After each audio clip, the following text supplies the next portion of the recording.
it was. Most everything was $1. I had like 70. Sorry about getting started late. I found some cookies somewhere. Welcome, everybody. Appreciate everybody being here. We've got the minutes from our last meeting.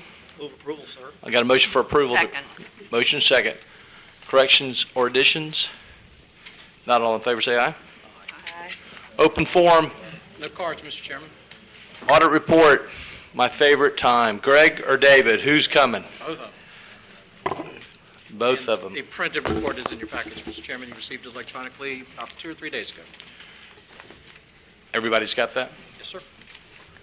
And we have good news. That's right. We'll try to keep this short. I know you really enjoy it, so we don't want to give you too much of it. Thank you, David.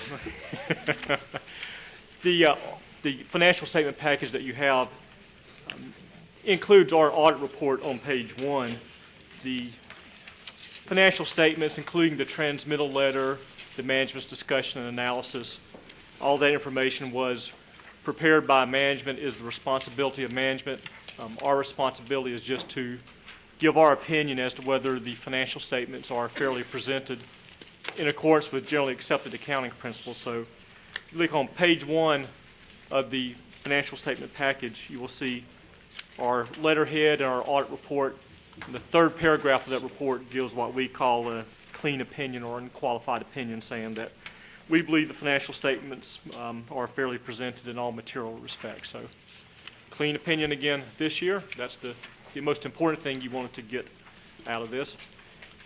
Following our audit report on page 3 is management's discussion and analysis, and we encourage you to read that when you have the time. It gives just a sort of executive summary of what happened during the year from a financial perspective.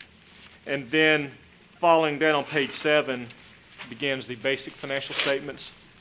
We'll not go through a detailed analysis of that unless there are some questions you may have of us, but you see on page 7, as you know, the primary assets are cash and the construction in progress, and your liabilities, primarily construction-related payables and the notes payable related to the financing of the project.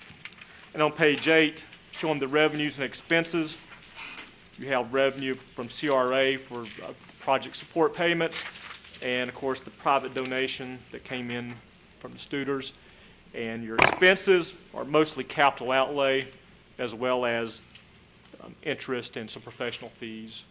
That's just a very, very short analysis of the financial statements. I'd be glad to answer any questions you may have in any more detail. There is also, I believe in your packet, a separate letter on Salt Marsh letterhead that's just a required communication from us that talks about certain key areas that we are required to communicate to you.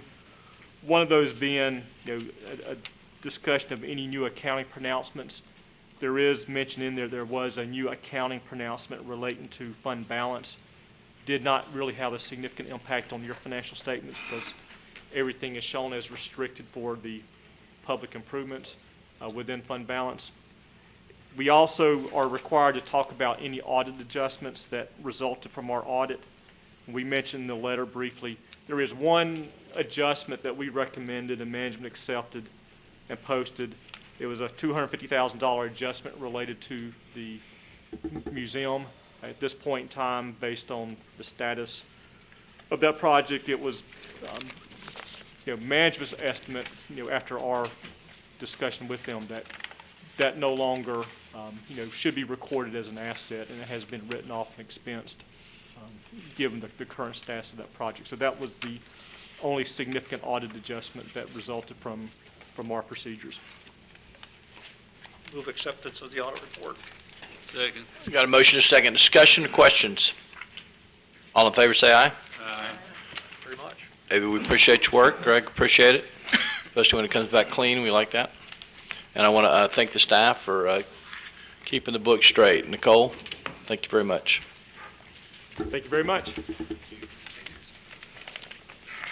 We had an addition of a legal update, and Ed Fleming is running between depositions, so we're going to move on down our agenda, but when he does come in, we're going to go, we'll interrupt for him, because I think he's got a small window.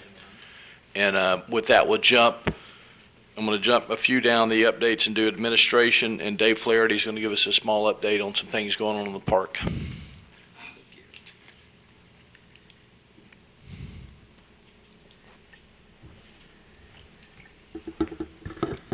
Mr. Chairman, board members, thank you very much. Just wanted to chat with you for a minute. As you know, there is no contract, so we're not officially on the clock at this point. But I wanted to just brief you on some of the things that we've been looking into, groups that we've been having conversations with, events in the community that want to come to the Maritime Park, and talk about a little bit of our plans. We're not knee-deep in work. I've made a commitment that we already have a full plate as a Parks and Recreation Department or Neighborhood Services at this particular point. So a couple of the staff are taking some of their time that they have available and doing some work on this. And I've brought Kim along, Kim Carmody, and she's going to kind of brief you a little bit on some of the stuff that we've been looking at, some of the conversations we've had. And if there's any questions from the group, I'd be happy to answer any questions you might have at the end of that presentation. So, Kim? Hello, everyone. We've actually got a couple things in the hopper, you might want to say. We're going to do a couple of, during the summertime in June, after we have our grand opening, we're going to start a movie series, which is Movies in the Park. Those will be on Friday nights. I'm hoping to do at least 3 a month. That will depend upon, of course, the Wahoo schedule. We'll be doing a mini, it's kind of like a Plaza de Luna, it's a local series. It's music. We're looking at Wednesday nights for that. That would be local bands. They come in, they play. We usually over at Plaza de Luna, we'd get several hundred people, families that would come out and enjoy the music. It was a great hit. They're not going to be doing that this year, so we're hoping to move it over into the amphitheater. We're also doing a family fun day. We'll be doing that on a monthly basis. That will start in June as well. We'll have free activities, fun, games, activities, bounce houses, those kind of things. We're looking at targeting a Sunday afternoon. After church, families have a place to go. They can picnic. They can enjoy the afternoon and the activities that we'll be providing. Talking to doing a jazz series, as well as we've actually named one of them. It's called Praise in the Park. That will be a gospel. We've talked to a couple of promoters that may want to come aboard and help us with that series. That would start up June, July, August timeframe. So those are just our summer. We're also looking for our fall and, of course, our winter season at this time. Those will be bringing in, like I said, jazz. I would really love to get some reggae out here into the park.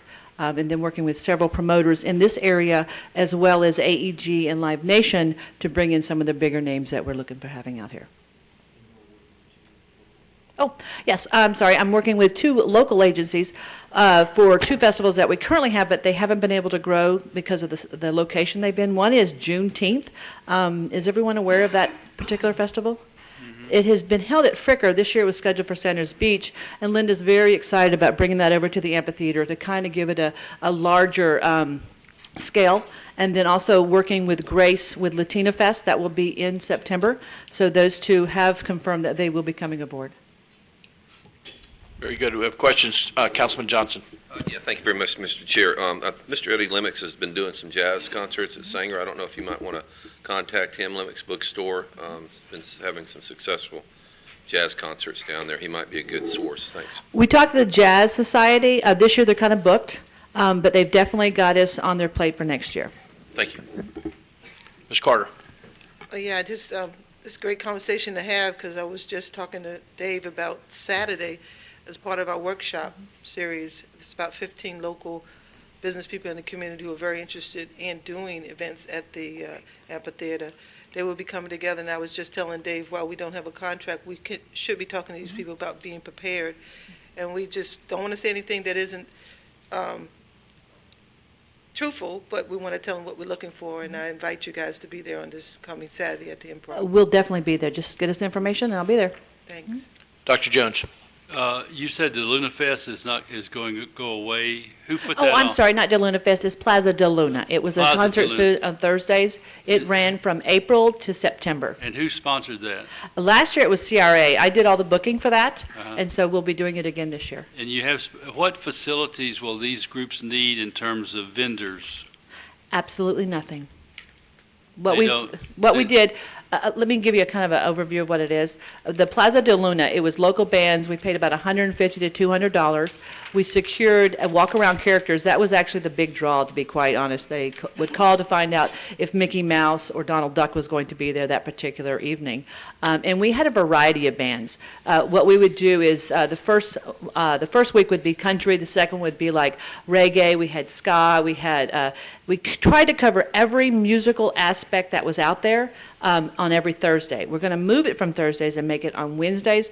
Thursday seems to be very, very busy for concerts, so we don't want to compete, and we want everybody out where we're at. Who is financing all these?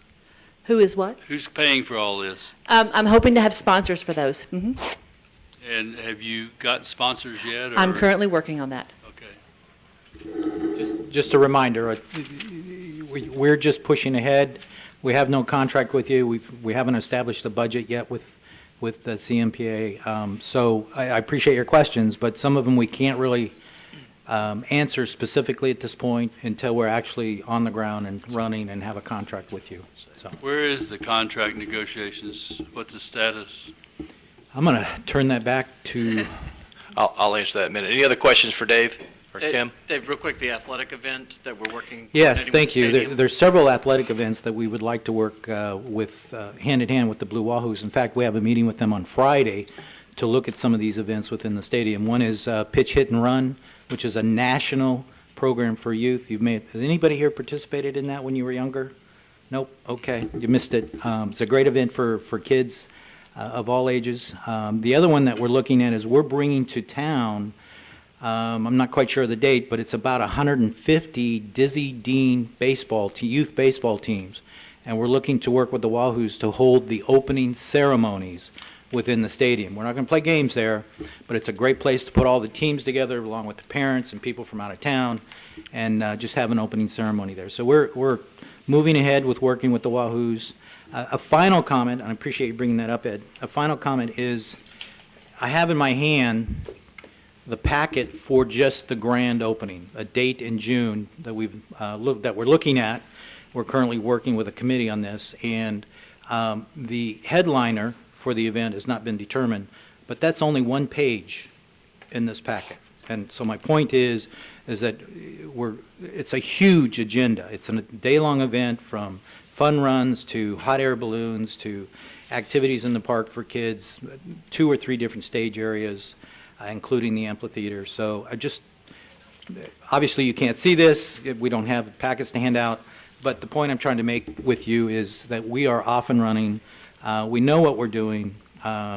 We appreciate the board's confidence in us, and we're going to work very hard at working with everybody in the community as well. This Saturday is a great opportunity for us to get that started. We've already been getting phone calls from various groups in town, and we're setting up meetings with them. And with that, back to you, sir. And the date we're trying to circle in on again is June 9th, and we're still in the early works of that. So we'll get back on in the next few weeks and let you know where that is. Ms. Scott. Yeah, I know during the design committee meetings, we had quite a number of local groups to come out and express interest in using the facilities. And I know we're at the very early stages, but I was just wondering, is there going to be a pass also on that information in terms of the groups that actually came out and expressed an interest in using the group? I guess that question probably is for Dr. Jones, because I know there were many organizations that came to our meetings when we were in the very early stages of looking at the design and the uses for the park. Dr. Jones? That's why I asked the question about what facilities might these people need in terms of vending space, et cetera, and facilities, because that's what we worked on to have available to make it more attractive for people to use. And to answer your question, the Design Development Committee has been sort of in limbo, in hibernation, I should say, because the design is already done, but perhaps we need to get together and revisit some of these issues. Right, but I was speaking specifically about the number of organizations that came out and spoke during those subcommittees to make sure that they're included in that long list of events and people that you're reaching out to. Please feel free to give our department's name, and I can actually give you a phone number if you like, or they certainly can look it up. We also have a website to contact us. pass that information on to anybody who has any interest at all. We're beginning to work with the MIS office as well as an individual in the city to get something up on the city's webpage that'll direct people to us and also provide information on if they're interested in a venue or putting on an event, how to go about and do that. So we'll have that stuff shortly. And we're still in the early stages of, we still got to figure out what we're doing for profit versus nonprofit and fees and stuff like that. We're working on it. And kind of to go back, Kim was saying that it's going to be self-sustaining if they're doing a movie night, but that's not to say, and I've seen the movie nights they did in Plaza de Luna are really up closer to the Comandancia Slip. And there are vendors that show up there, and they sell stuff, and they're selling popcorn and stuff like that. So that will be happening down there. Anything else on this topic? Ms. Carter. Just two last comments. I like this conversation because we all get calls. And then, are we going to be having this often until we get things? Pardon, are we going to be having? Will they be coming back to us? Absolutely. Often? That's wonderful. And with the event, one of the questions that is really a big conversation is the calendar. How do you merge an inclusive calendar? So what I asked this group to do is to come up with their calendars for you guys so that you can kind of look at this great big master calendar and figure out how to, kind of like a puzzle. And those are my thoughts, and I was wondering, is that a good thought? Yeah. Oh, sorry.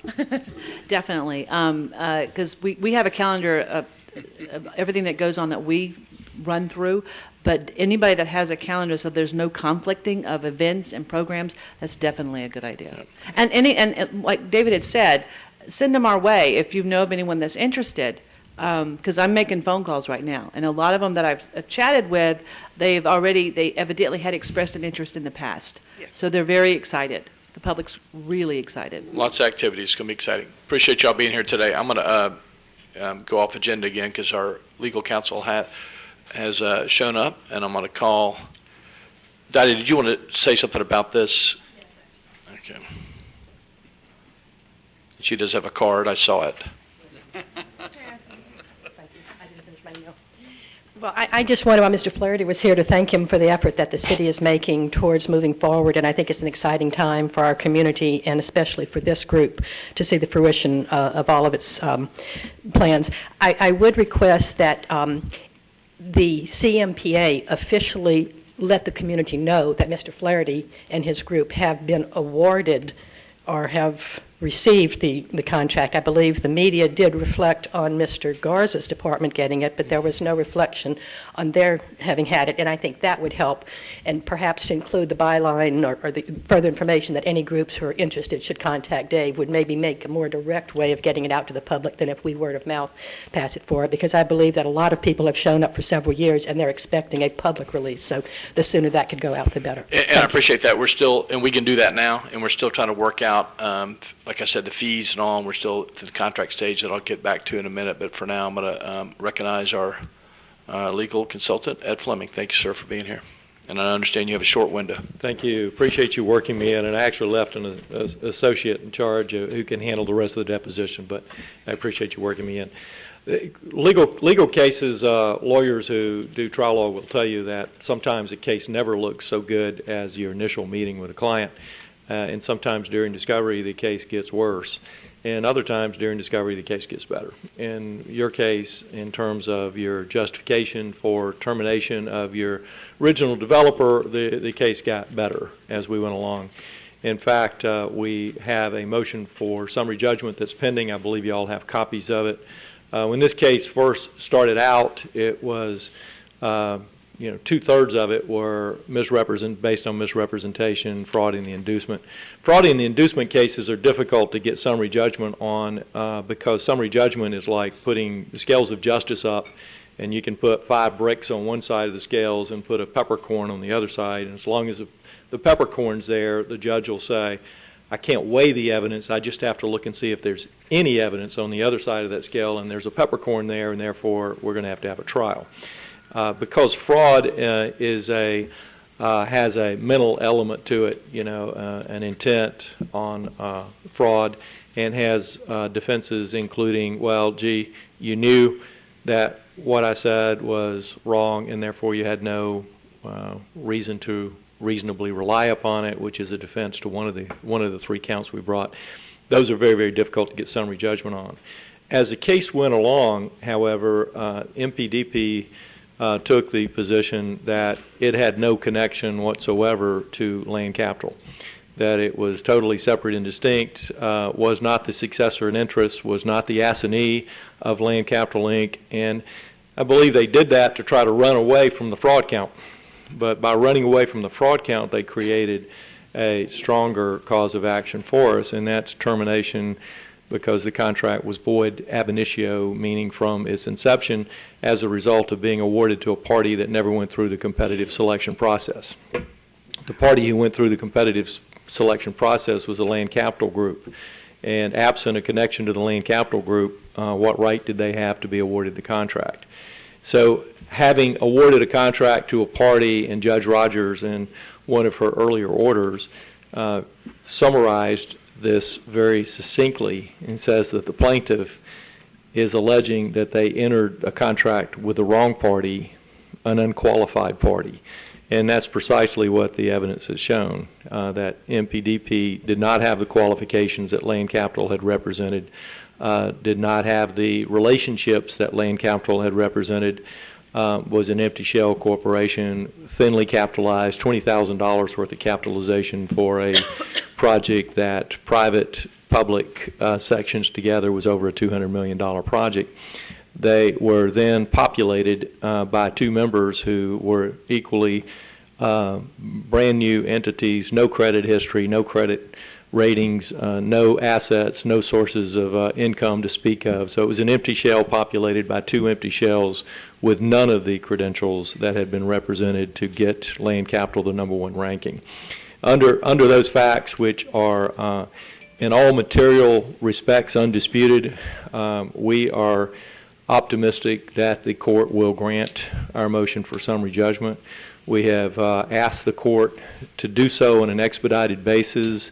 We have filed a motion for expedited hearing based on an issue of great public importance.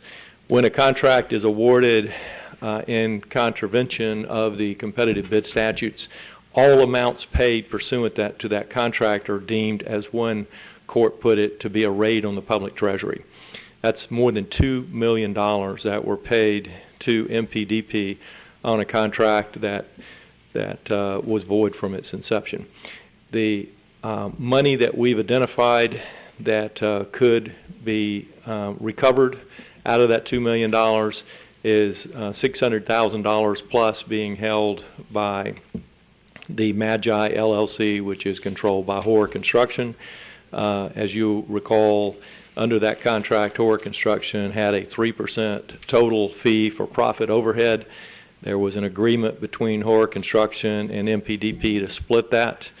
The half of it that would go to MPDP would be more than $600,000 at the end of this project. So we're asking for an expedited hearing because we want a judgment entered, a garnishment awarded, and us to serve that garnishment on Horror Construction and say you don't pay that $600,000 to MPDP, you pay it to the CMPA. So that's our strategy. That's where we are. It was a long process. There were 25 depositions that had to be taken in 5 different states. Not our doing. The MPDP kept going back and wanting more and more depositions. There were literally tens of thousands of pages of documents produced, including reams and reams and reams of documents produced on multiple efforts by MPDP, including in Utah, which is where the Scott Davison was based. And the deposition transcripts, the answers to interrogatories, all of the documents that were produced support the fact that you entered, as Judge Rogers succinctly put it, a contract with the wrong party, an unqualified party, and we believe she'll so find. And I'll be glad to answer any questions. I don't want to go a whole lot beyond disclosures that were made in the motion for summary judgment and the motion for expedited hearing, which of course are part of the public record. So if it's, but don't hesitate to ask if it's a question that I think would reveal legal strategy that should be discussed in a closed session. I'll also tell you. So feel free to ask any questions. Thank you, Mr. Fleming. Councilman Spencer. Thank you. Thank you, Ed, for that optimistic update, and congratulations. Well, Quick question. We can't celebrate yet. Yeah, but, Congratulations for delivering at least more positive versus negative news. Thank you. Appreciate it.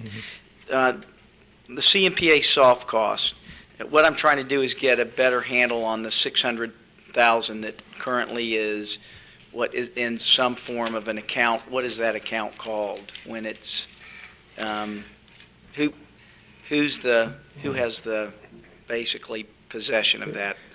That is physically in the possession of Horror Construction in Birmingham. That's where that money's located. Okay, so that is there. And when I look at and maybe Ed Spears is going to answer this question, the CMPA soft cost then, the $4,166,000, would Mr. Fleming's legal fees be embedded in that? Okay. Yes, sir. So in our lawsuit, in addition to having that percentage of the profit returned to CMPA, we also are going after reimbursement of all legal fees, correct? There is no prevailing party attorney's fee clause within the contract. There is not. And so there is a provision for cost. So after that $600,000, I mean, assuming the court rules quickly enough for us to seize it, assuming the court rules as I optimistically and I believe realistically expect, although I don't want to sound presumptuous to the court. I mean, they're going to call it, Judge Rogers is going to call it like she calls it.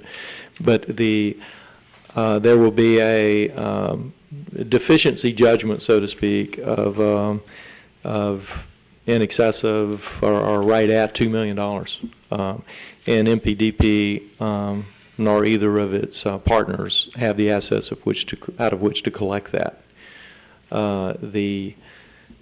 The other source of potential recovery is the court has, on the judge's own motion, issued a show cause to the opposing counsel as to why he should not be held liable for sanctions for the filing of multiple motions that had no merit, that cost you extra money to defeat, and that show cause order and is still under advisement by the court. If the court were to so hold that opposing counsel was responsible for sanctions, that would be an additional $30,000 that would come from opposing counsel personally, not MPDP.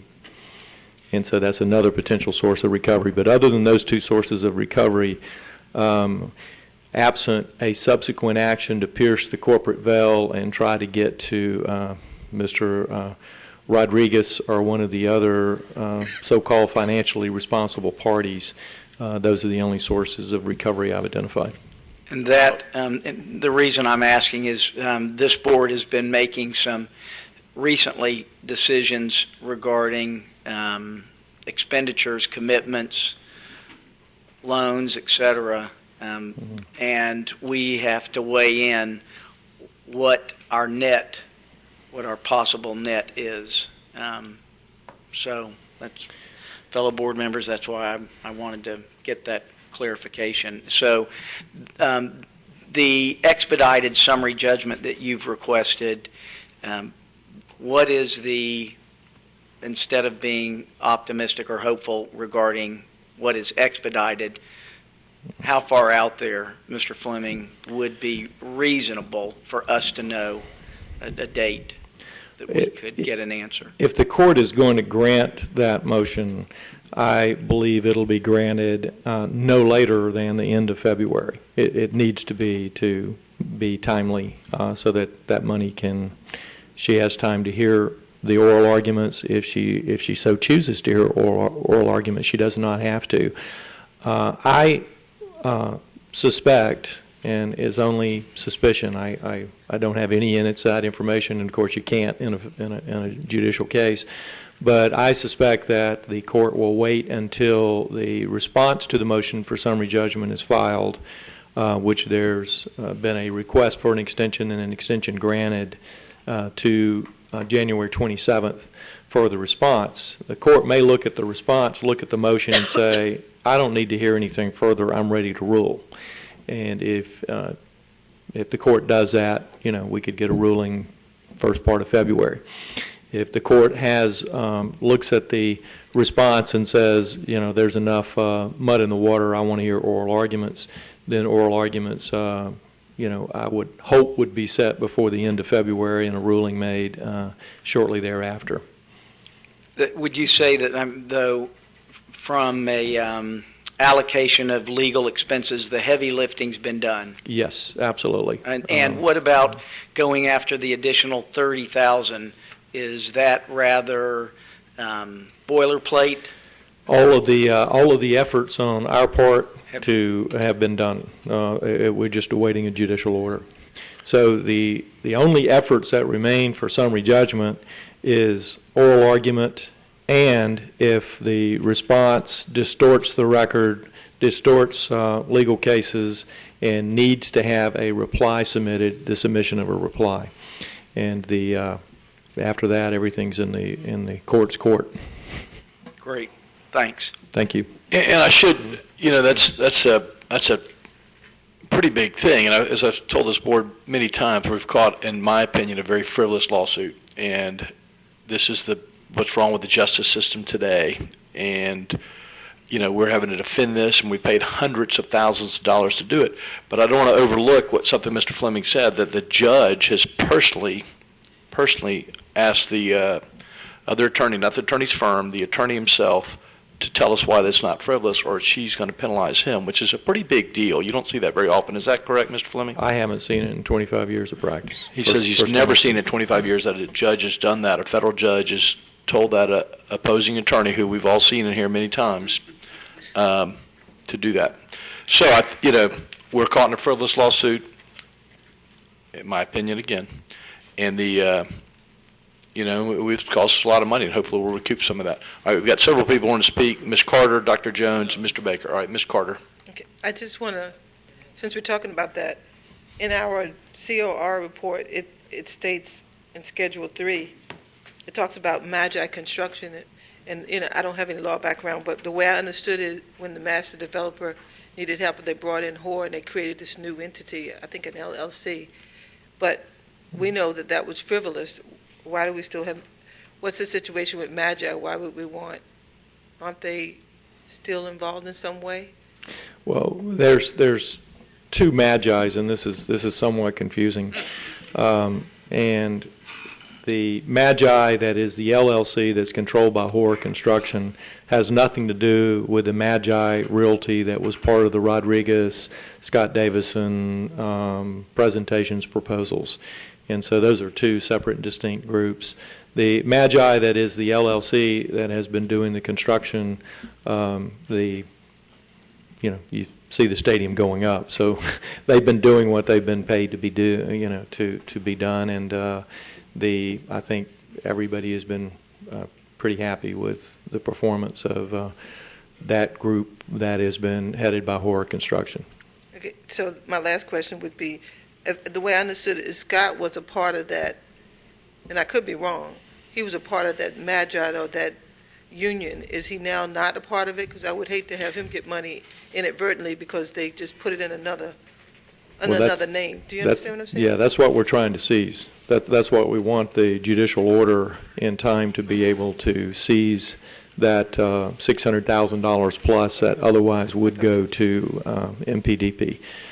Now, during discovery, it was shown that Scott Davison had not even an equity position in MPDP. And so Davison was, nothing more than an employee who could have been terminated at any time by MPDP. He was not an equity member Where's of Mark MPDP. White? Mark White was an equity member in MPDP, and the evidence showed that Mark White, in return, he made a $9,900 investment in MPDP, and they were depending upon his license his contractor's license. The evidence has shown that in addition to the that he was paid, and it was agreed that he would be paid a $250,000 salary as a project manager, which, according to our COR group, is a very inflated figure. And then he had a side agreement with Scott Davison to give him $100,000 of that back as a consultant on EBO issues and other issues. So it was a tangled web between Mark White, Scott Davison, the old land capital, the new MPDP, but it would make interesting reading. Mr. Baker. You mentioned the $30,000 with the council.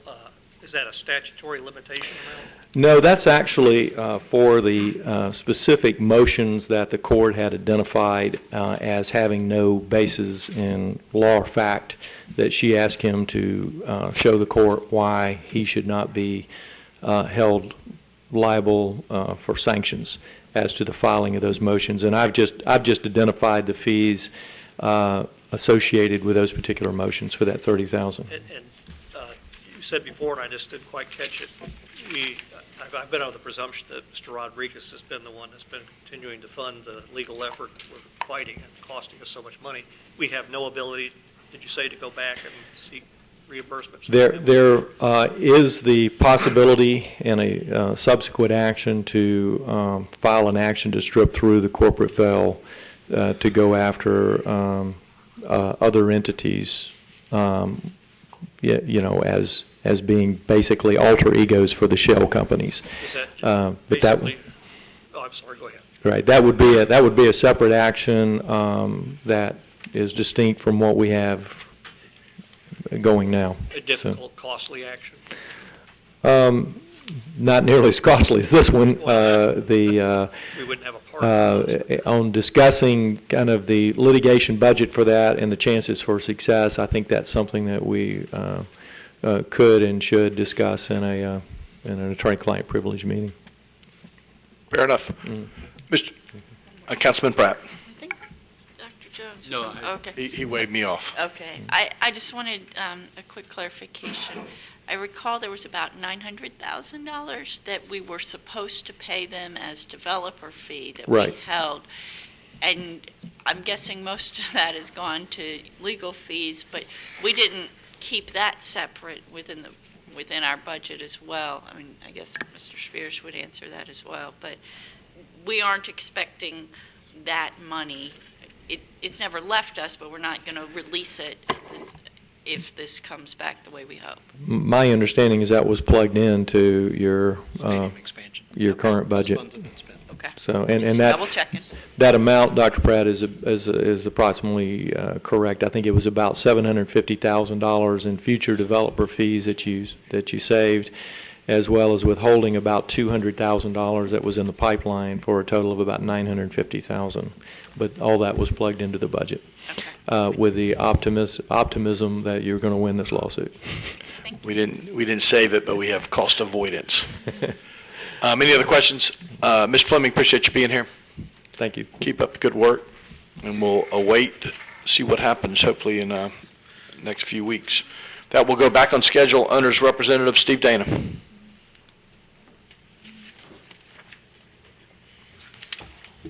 Thank you, Chairman Merrill and board members.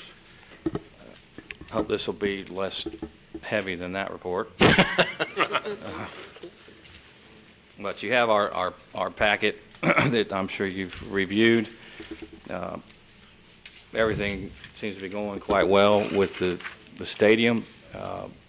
The change order that put dates to completion milestones for the contractor. First one is obviously January 31st. That is coming up, and that deadline was to allow the Blue Wahoo's access to the stadium to start setting up their concessions and equipment.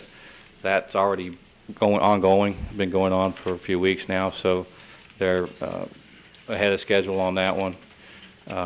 our subsequent dates will be the end of February for temporary CO and completion of some site work on the northern portion of the property. So the stadium and their first milestone dates are in good shape. Work ongoing at the stadium in the field area. We're about to hit another major milestone next week. Dan Allman, who is the ball field designer, is scheduled for a visit on Monday. He will review, bless, sign off on the irrigation system, the grading, the bases, the baselines, everything else, the mounds, and we're scheduled to grass the field next week, starting on Wednesday the 25th. So that'll be a nice milestone to reach. Additionally, at the stadium, the outfield fencing is going on. Again, the bases are in place, home base. The pitcher's mounds are in place, so it's really starting to look like a baseball field. The scoreboard structure is going up behind right field, and they expect to be completed with that next week. So we are coming to the end on the stadium. Interior stadium work is well underway. Drywall's going up, painting is being done, floors are about to be installed in the restrooms and locker room areas.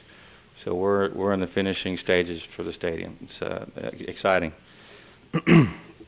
On the exterior of the stadium, again, we're getting close to finishing. The brick is up, the masonry is up, the last coats of stucco are happening on the interior concourse area of the stadium, and on section B of the stadium is where you still see the blue waterproofing. That'll be the last section of the stucco to go on.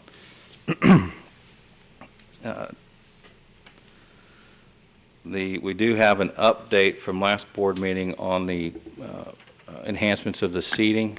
I believe the board asked that Magi and Hoare produce hard numbers on the seating updates. They produced their hard updates yesterday for us. The hard number is $119,782 for that enhancement, which was under the budget estimate presented last board meeting of $125,000. The dates for the seats would expect to be shipped on May 14th, and the Wahoo schedule shows that they are on a road trip May 16th to 22nd, so that those seats would be installed in that time period and take 2 days or so to install. The amphitheater. While you're on that thought,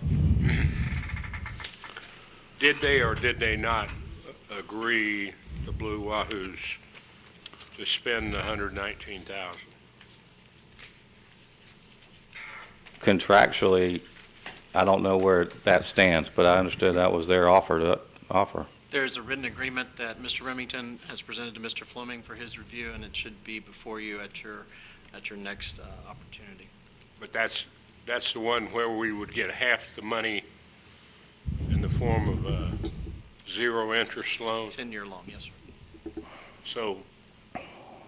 But the team is advancing as they did the previous seat enhancement on their own expense, and then that agreement will come before you. Okay, and I'm willing to give $1,600 for the aluminum seats that they're taking out. You'll be the collector?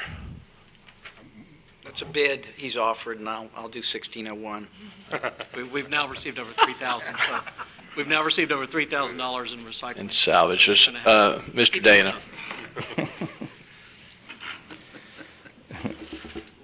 The amphitheater work is progressing. The grade beams are poured. Working again on the back of house grade beams. Some backfill is ongoing on the around those grade beams and that concrete structure.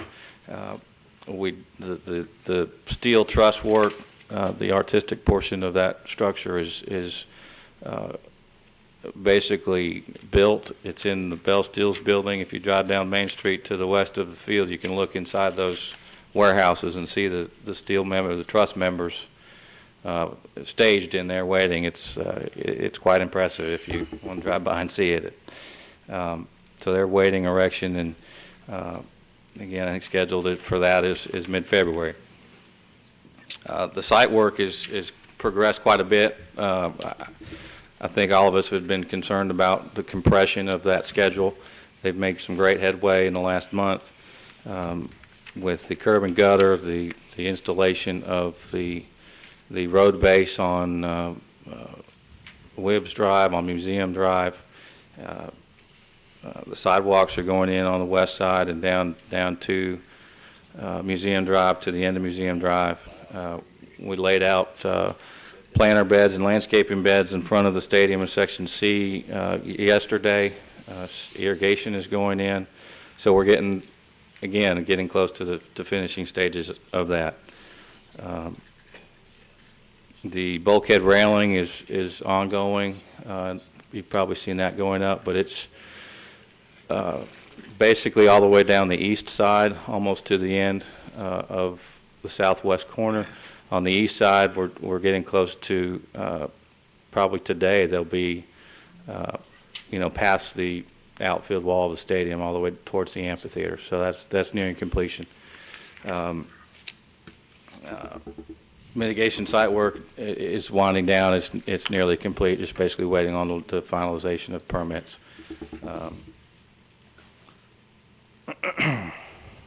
Mr. Moret is not able to be here today, but schedule-wise, I mentioned earlier that they're on their milestone dates. The amphitheater on the schedule they presented is a little bit behind schedule as we talked today, but we feel confident, they feel confident that they'll be back on schedule by the time the steel's erected this time next month, hopefully, and we'll be good there. With the change order for the back of house, the amphitheater schedule was extended out towards the middle of May, and that portion of the park and the site work and things won't be completed until that time frame. The stadium, as I said before, is on schedule, doing well. The site work, they have a date of, again, February 28th to complete the northern portion of the site work. We do know that schedule is very compressed at this time, and everybody's working hard to get that done at that date. Again, the other date of March 31st for the southern portion of the park, and the rest of the landscaping we feel good about.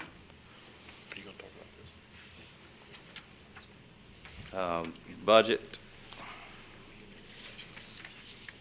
Again, you'll notice on the budget analysis in the back that the contract amount reflects the change order for the back of house, and the available funds reflects the loan that was approved to fund that, and we're showing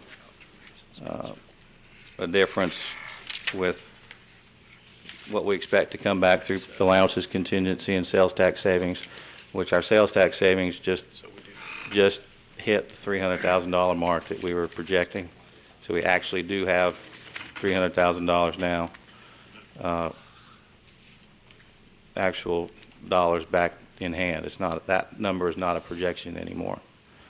And we're showing a difference to the good of around $100,000. And of course, a large portion of that is the difference between the loan and the $412,000 cost for the amphitheater. So we're about $12,000 to the good. So are there any questions? Does that conclude your report, Mr. Dana? Yes, it does. Thank you, sir. Questions, Councilman Spencer? I don't know if this is the right time to bring it up, looking at the agenda regarding that loan that Steve referenced. I was going to talk about that, but if you want to talk about it now, we can. If you're going to bring it up later? Yep. Let's do it. Ms. Carter. You want to go, Chief? But Mr. Reeves. don't we need to accept the loan, the one-year loan with the brother-in-law interest rate? Absolutely. Let's conclude our construction owners report, and we'll get there. Ms. Carter, you have something for Mr. Dana? Yeah, you were not here the last two meetings, and I want to say thank you so much for taking good care of me when I was at the site, and I was very impressed. And you're welcome. Very happy to see the minority, and I just have one little small thing that I'd like you to work with Hora on is you said we're engineering, and I'm trying to get this really nice report done.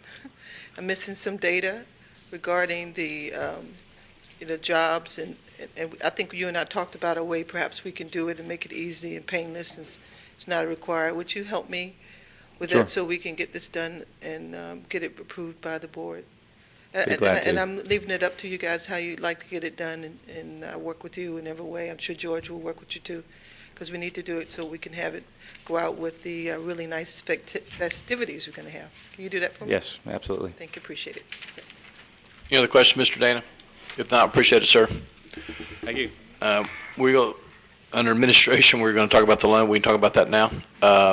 Before our design build team, we'll keep Mr. Horton waiting. We did come before the CRA, as we said we were going to have to on Monday. That was delayed until Wednesday of last week, and Councilman Spencer is the new chairman of that board. And after much discussion, I appreciate Dr. Jones being there. We also had some members of the community that were there both Monday and Wednesday. Skip and Martha Hunter being there on Monday, and Mr. Hunter coming back on Wednesday, talking about the need for the back of the house. There was a lot of discussion, and I appreciate Councilman Spencer and Councilman Johnson and Councilman Pratt's involvement in this. We were looking for 10 years. The city recommended 4.5% interest rate, and after discussion, I'm not sure if we had the votes where we were going on votes back and forth. A substitute motion was made for a 1-year loan with a 2.5% interest rate, which is what was approved by the board. I think there was only one dissenting member of that. And so I appreciate the help on that. So I move we accept the loan. Got a motion to accept 1-year loan, Second. 2.5% interest, and I got a second. Any further discussion? All in favor, say aye. Aye. Motion carries. Again, I want to thank Councilman Spencer, Johnson, and Councilman Pratt for their help in that. Now, has that been approved by the city council? Does have to be? Dr. Jones doesn't have to go to City Council. CRA, being a separate governmental entity, acted, and that was the one time they needed to act. Chairman. Councilman Spencer. I just want to point out that definitely I appreciate Councilwoman Pratt's really, what I would say, fast thinking in what was dealing with an issue that I don't know if there's ever been one that actually extended from one chairmanship to the next, but it did. And the community showed up in great numbers, the users, at the Monday CRA meeting seeking the CRA support for this. But most importantly, I think this is the venue for me to share that Councilwoman Pratt felt that there was so much, I guess the earnest plea from the community users was that we need it. It will help us be able to, it will be more affordable if that structure is in place. What it does is alleviate their repetitive expenses as they return and return for renting a lot of the amenities, or I should say the functions, that the back of the house will provide. But most importantly, Chairman, the reason I want to talk right now is just point out that the rationale behind the motion, or the substitute motion, was changing that from a 10-year to a 1-year term, which I'm sure most of you would think, wait a minute, boy, that just tightened the belt. But Councilwoman Pratt brought up that these community users now have an opportunity and a responsibility to look to their patrons and see how they can assist in supporting the repayment of that loan. And that was the message I thought that was a turning point for many of the people that listen to that. Councilman Pratt. Thank you. I appreciate your comments, and I wanted to add also that it is a challenge to us, too, to think creatively. I imagine things like going to those groups and saying, if you help us on the front end, we'll help you on the, change the rates or something. I think we can be creative in how we deal with this. But it was a fun adventure that day, but I think this board's up to the challenge, and we'll get through it and try to get most of that money ready for the payday in January. I'm going to go Councilman Johnson, Dr. Jones, Ms. Carter. Yeah, thank you very much. I'll make mine very quick, and I want to also thank Dr. Pratt for the substitute motion, becoming creative and trying to find a way to make this happen. We had a 2-hour CRA meeting that Monday afternoon, and there was a motion made to adjourn, I believe was the proper term, until Wednesday. It is the proper term, Dr. Pratt? Fix the time. Fix the time. I knew that. It wasn't just adjourn. That would have been a lot easier. Excuse me. Well, fix the time for to reconvene on Wednesday. And Dr. Pratt, after another hour and a half discussion, came up with this substitute motion. I would like to thank her also for making that substitute motion, and it passed. I think there was only one dissenting vote. So thank you. Also, I'd like to say that publicly. Thank you. Dr. Jones. I think it's worthwhile to go after the festival sponsors and all to help pay for this, but you must understand that they run on a very, very tight budget, and they depend upon many cases of their vendors and sales at the site. And I think we can certainly ask them, but I wouldn't expect very much of them. Thanks. Thank you, Dr. Jones. Ms. Carter. Yeah, I was at the Monday meeting too, and I thought I learned a lot. That was like high strung. If you were there, you could feel the tension in the room, but you guys made it through. But regarding the patrons and the individuals, you see the much interest in the amphitheater. I do believe creatively, hopefully with the management company, we can come up with a special something where if people do help, then they'll have something special at the park, because to go down from 10 years to 1 year is 9 years of interest. And be wonderful if this board would make that happen like we did getting the loan to get it off our backs. So it's my encouragement. Thank you, Ms. Carter. Mr. Reeves. I just want to say that as part of the repayment, Dr. Pratt, myself, Ryan Spencer, all are willing to pay our fair share of the loan. Wow. Yeah, since we're in the CRA. So When did you join us? Oh, he doesn't have to make the disclaimer. I see. Okay. Wow. We appreciate that, Mr. Reeves. Wow. Do you have a lot in Aragon? Yeah. We appreciate that, Mr. Reeves. Wow. Any other comments on that subject? Dr. Pratt. I just wanted to respond to Dr. Jones that I understand that I'm just hoping we can make it a challenge, see what we can get, and try to upfront that cost. I'm not naive, even though sometimes I play that I'm very naive, but I do think there's a chance we won't get it all, but if we can push it and think creatively about what sort of incentives we can get to try to front some of that cost now, I think would be good. And also, part of it was knowing that there was a chance that we would be getting some money from the lawsuits and any other savings, and I'm hoping that we as a board will direct those funds to pay that before we start getting new bells and whistles. Thank you. Very good. With that, we'll move on to Design Build Team. Mike Horton. Welcome. Thank you, sir. Good afternoon. Steve has pretty well identified all the work that's ongoing, and as he said, we've made a lot of progress, and there's a lot of stuff going on over there on a daily basis. One thing he did not mention is the first set of blue box seats arrived, and they're going in now. So hopefully by the end of the week, those will all be installed, so we will actually have some box seats installed. I guess other than that, if anybody has any questions, I can address.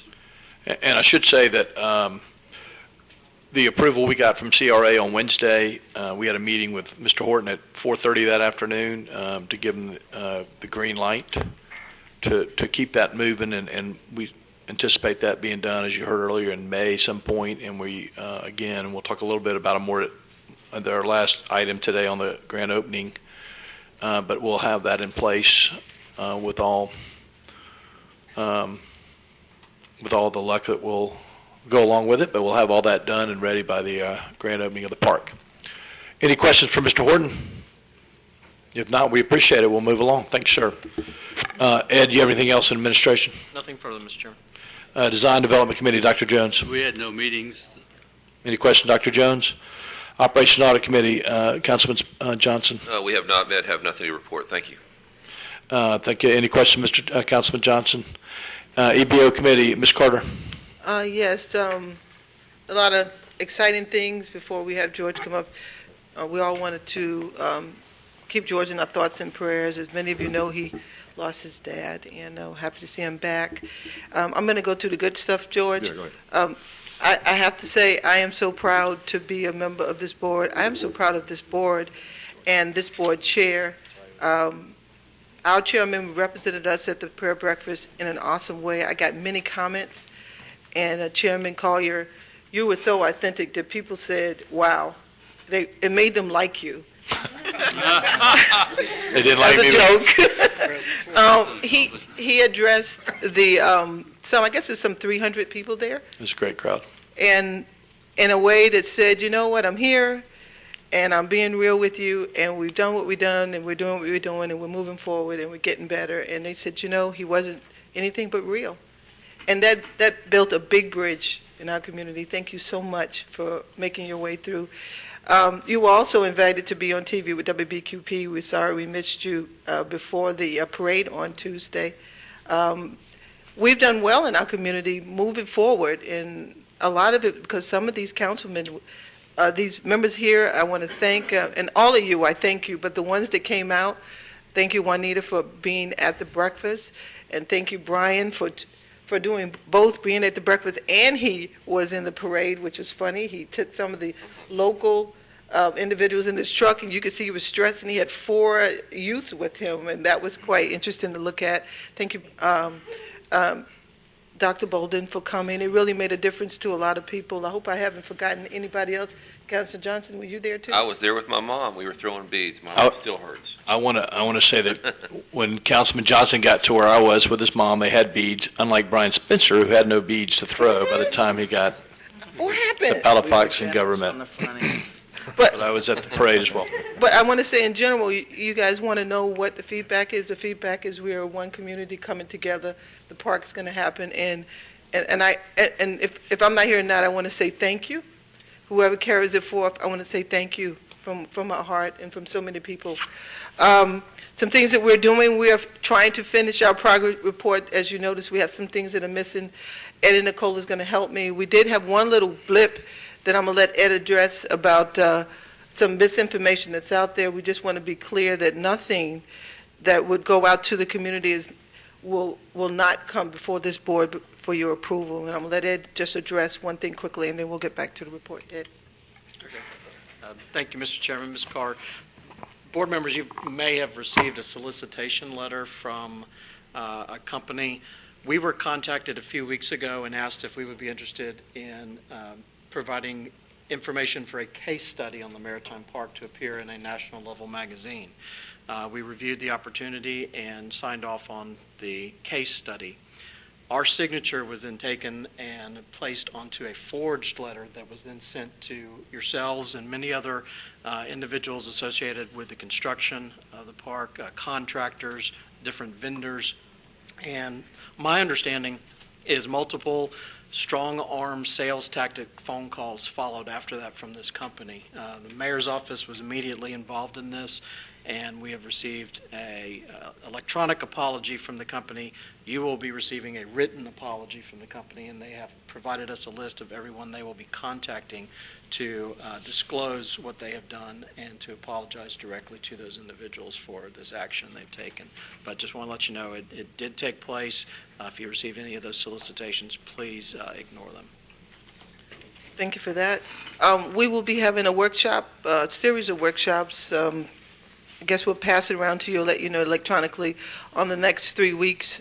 George and I will be working together. And the message is simply Dan Flaherty said to me, we're going to let people get sound bites of where we are in the process, letting them know that we do not have a management contract right now, but here are the types of things we're looking to help with economic opportunities in the community. You're welcome to come by. The first one is this coming Saturday at 11 o'clock at the Improv, from 11 o'clock to 1:30 p.m. We'll be taking Q&A, and we will be having myself and George and Dave Flaherty there, so you're welcome to attend. Some other things that we'll be doing is we'll be having the future workshops. We're still on WRNE. The committee will be talking to the community and just kind of bringing them up to date as we move to the grand opening. And so, any questions about that? If not, I'll turn it over to George. Before we do, Councilman Johnson had a question. Just real quickly, I just want to recognize one of our trustee members while we're speaking about MLK Day on this past Monday, that Gulf Power had a Power of Service Awards as a reception at the Five Sisters Monday afternoon, and one of our trustee members was recognized. Mr. Smith was recognized. I don't remember the name of the group, but I did want to. Stride. Excuse me? Stride. And I just want to congratulate you and recognize that. Thank you. Thank you. Ms. Carter. Is there any questions about our marketing, how you think it's going, any suggestions? Anything on that? If not, George? Mr. Hawthorne. Yes. This month, we're still waiting for the affidavits. The pay apps are kind of being still worked over. As you can imagine, it's been pretty intense over this last week, so we'll have the full official report over the next probably a day or so, and we'll release it to you in an electronic form. However, we have still at about 13.2% total participation. This last month has been, we've had a few glitches in the payment process, no fault of CMPA. There's just been a lot of these subs have not returned in their pay apps on time, not their pay apps, but their lien waivers. And Magi has been very much a stickler, as rightfully so as a steward of the CMPA's money, to hold back some payments until those lien waivers have been released. I think we've handled a lot of them. I know Mr. Pat Brown is here, and he was one of those that got caught in the mix of someone else on his team not being able to get the lien waivers, which held up the entire payments. But I think we're working through that.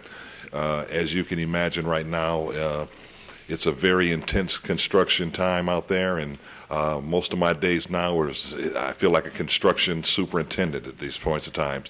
But we're very much moving ahead. We're having a great success with the minority contractors that are out there, and I think one of our key minority contractors is putting in all the sidewalks, all of the hardscapes out there, and that is moving along and progressing very well. And as you know, that's a critical path item, and so I'm spending quite a bit of my time on that issue. But it's moving along, and I think we need to be really proud of where we're moving as a team. Thank you, George. Go back to Ms. Carter and then Dr. Jones. Anyone answer your question? Is it related to that? Dr. Jones. His report. Okay. Two more things I just want to make the board aware of. I tried not to address it in my committee. I was unable to stay till the end of the management contract voting because I had to pick up my daughter. Then there was a number of community leaders talking about what happened at the end there, who was chosen, how it is going to move forward. So I'm just making the board aware of that concern out there, and hopefully at some point, Chairman, we can resolve it or get answers to the questions. I give them to you writtenly, however you want to do that. That's number one. And then I want to thank Mr. Lou Ray. He jumped in while George was away and helped to do some proactive things regarding our subs and third-tier subs not being paid. And I think that was the best thing we could have done, because now moving forward to other projects, we now know what we have to do to help them with the dollars and cents when it's 60-day and 90-day. So that's the end of my report, and thank you. Thank you, Ms. Carter. Dr. Jones. What's the status, Mr. Hawthorne, of your Our documentary program that you were? Oh, actually, I'm glad you reminded that. We do have got a final a proposal from WEAR. They're looking for $15,000 cost for it. I'm out now and we'll be approaching sponsors for it. That is moving ahead. I will be able to give you some further update, but we're talking to quite a few corporate sponsors And this is not a CMPA function. We're not soliciting as a CMPA deal, and we're fully aware this is a private paid advertisement that they'll be involved in for the Maritime Park production. Yes. What's the status of retail vendors in the park? Maybe that's to you. Are they involved in these workshops, or what? How are they going to get involved? That's a good question. I put that to the EBO committee at our last meeting, and many of them had different opinions. One of the problem was, why tell them about the vendors programs when we don't know who the management company is? So what we decided to do is give them sound bites, and I'll be doing that with Mr. Flaherty and myself and George, so we're all on the same page, and telling them which direction to go, when they need to be prepared, what the time is, and where we are, so that they would be prepared when it comes to that time. So I hope that answers your question. Thanks. And then the final thing is, George asked me to be a part of the documentary. Oh, and, yes. And I've had many people approach me, chairman and board, and like I said, when I moved from Joe Citizen to board member, I took on your mission, and many of them told me not to do anything regarding anything with Maritime Park, because it would be viewed that I'm trying to double dip.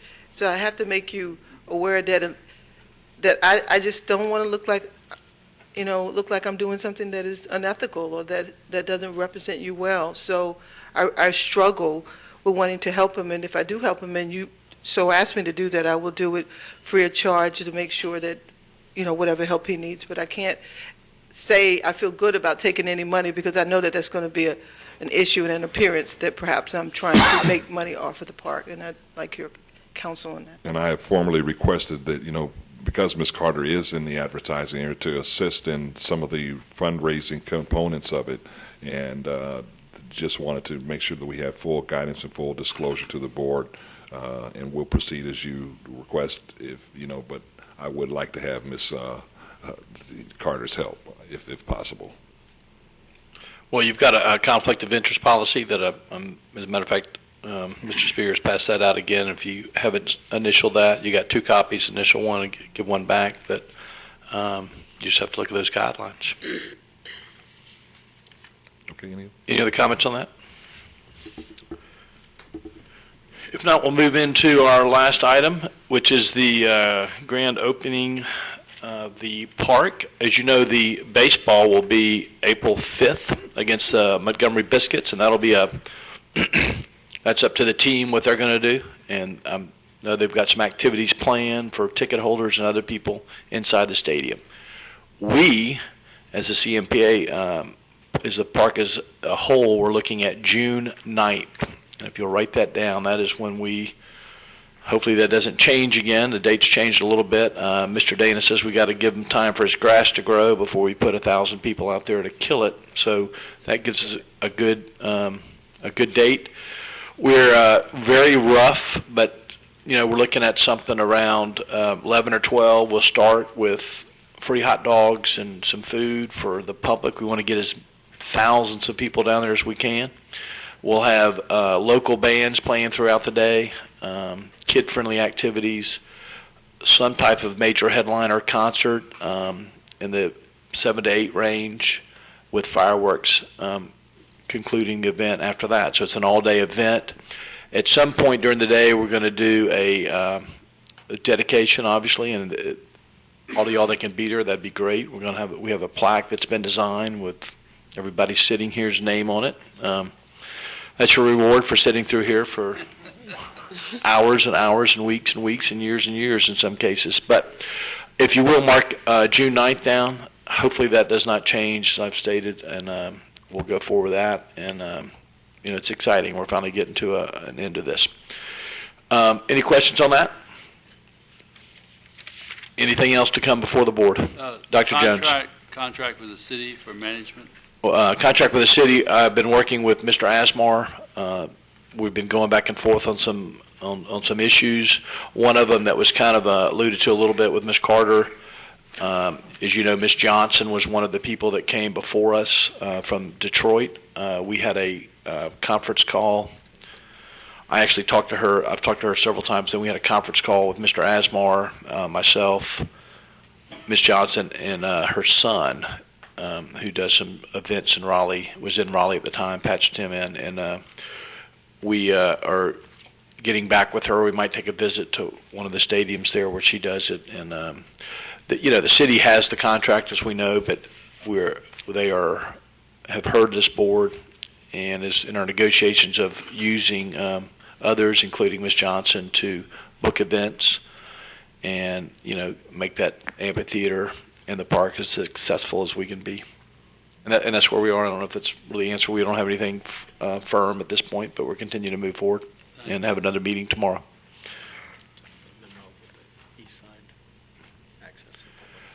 You've got is it in their package or was It was emailed. Y'all got an email earlier in the week from Mr. Spears about the east side of the park is going to be, as we do this back of the house, we're going to, just that access way is going to be closed to the public for a couple of months as we conclude the back of the house. The Wahoos will have easement through there to get to the stadium, and they're fine with it, and they've signed off on that as well. And hopefully that will reopen May 15th when the back of the house opens. Anything else come for us? If not, Dottie, you're between us and adjournment. I know, Mr. Johnson, you wish I wouldn't speak up, but I'm just going to ask you guys regarding the southwest corner, the breakfront, whatever it's called, breakwater. Does that in any way qualify to be nominated for a NERDA offset? I know we have money set aside, but because they are looking at all of these, waterfront access, and that would be giving both boat and public access to the water and walk by. I wonder if you might consider suggesting that to be added to the list. They're continuing to take nominations, and the community could certainly weigh in and maybe, get that money offset, and you would get that $2 million you have set aside available for future other projects. Just a suggestion. I would love to have it. I've addressed the future. I'll remind him again, Mr. Spears, if there's anything out there we can get, we try to get. That's correct. Thank you for that. Mr. Baker. I noticed that Mr. Reeves was not recognized at Paint earlier today, so I'd just like to do that. Just for being here. Mr. Reeves, well, we do thank Mr. Reeves, and actually I know Mr. Reeves helped get people here on that Monday event for CRA as well, and I think you attended. I was not here on Monday, and Skip came and did a very good job on Monday, Skip Hunter, and Wednesday as well. And again, I want to appreciate the members of the CRA for that. Anything else? Thanks, everybody, for being brief today, and we're adjourned.